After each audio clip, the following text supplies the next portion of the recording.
15 फरवरी 2024 की ये वो तारीख है जो हिमाचल प्रदेश की राजनीति में सियासी हलचल के लिए याद की जाएगी।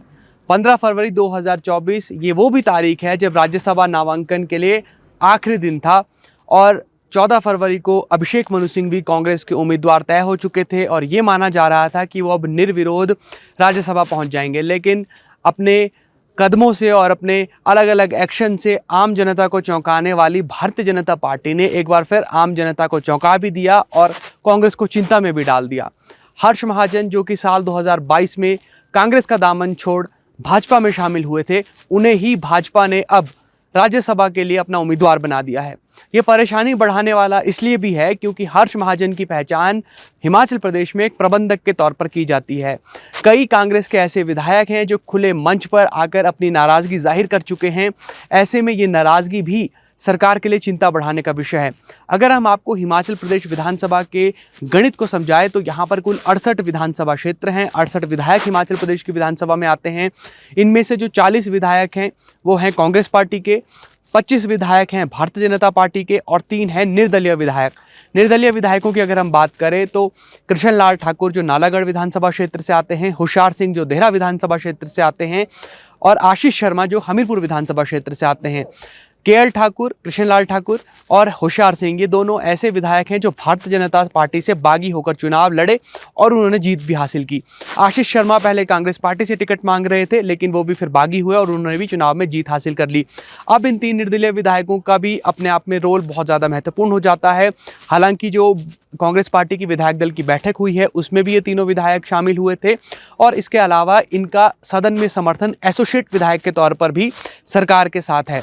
ऐसे में जो गणित है वो पूरी तरीके से कांग्रेस पार्टी के पक्ष में नजर आ रहा है, लेकिन बावजूद इसके भारतीय जनता पार्टी के उम्मीदवार हर्ष महाजन ये दावा कर रहे हैं कि 27 फरवरी को वो बताएंगे कि जो गणित नजर आ रहा है वास्तव में उससे जो हटकर गणित है वो भाजपा के पास है। और उन्होंने एक बड़ी बात ये कही है कि हर्ष महाजन चुनाव इसलिए लड़ रहे हैं क्योंकि उन्हें चुनाव जीतना है। कोई भी चुनाव इसलिए लड़ता है क्योंकि वो जीतना चाहता है, हारने के लिए कोई भी चुनाव नहीं लड़ता।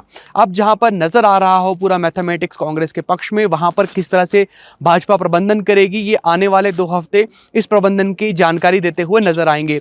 लेकिन सवाल यहाँ पर ये खड़ा होता है कि हिमाचल प्रदेश की राजनीति जिसने साल 1998 के बाद कोई खासी बहुत बड़ी उथल पुथल ना देखी हो, क्या उसे भी रिजॉर्ट पॉलिटिक्स और होटल पॉलिटिक्स में उतरना पड़ेगा? क्या हम भी देखेंगे इस तरह की विधायक अलग अलग रिजॉर्ट और होटल में उन्हें छुपाना पड़ रहा है क्योंकि उन्हें इंटैक्ट रखना है पार्टी के साथ?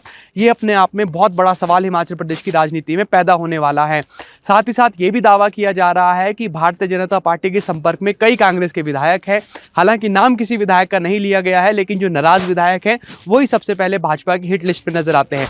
अब आते हैं कांग्रेस के पक्ष पर। मुख्यमंत्री सुखविंदर सिंह कह रहे हैं कि भाजपा तो लंबे वक्त से ऑपरेशन लोटस का भी दावा कर रही है।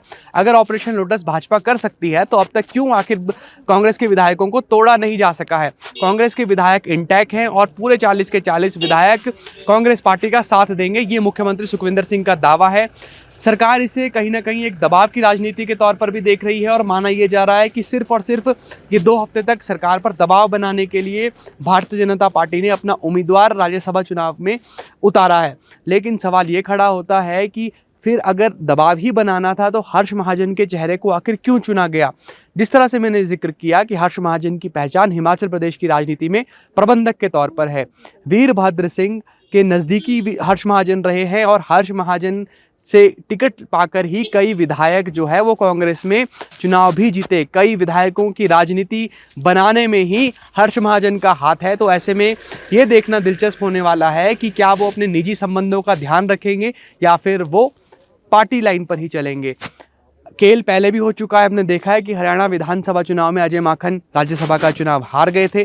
कहीं ऐसा ना हो कि हिमाचल प्रदेश में भी ऐसा कांग्रेस को फेस करना पड़े। लेकिन जो हिमाचल प्रदेश की राजनीति और विधानसभा का गणित है वो फिलहाल इस ओर इशारा तो नहीं कर रहा है, लेकिन फिर भी कांग्रेस पार्टी की परेशानी बढ़ने वाली है। तो 2 हफ्ते आप नज़र बनाए रखिए हिमाचल प्रदेश की राजनीति में, क्योंकि कांग्रेस भाजपा के विधायक कुछ उथल पुथल करते हुए नजर आएंगे और हो ये भी सकता है कि सियासत कोई नया मोड़ लेते हुए नजर आए और ये जो सियासतदान है ये किसी नई दिशा में चल दें। तो फिलहाल के लिए इतना ही। आप जुड़े रहिए एबीपी लाइव के साथ।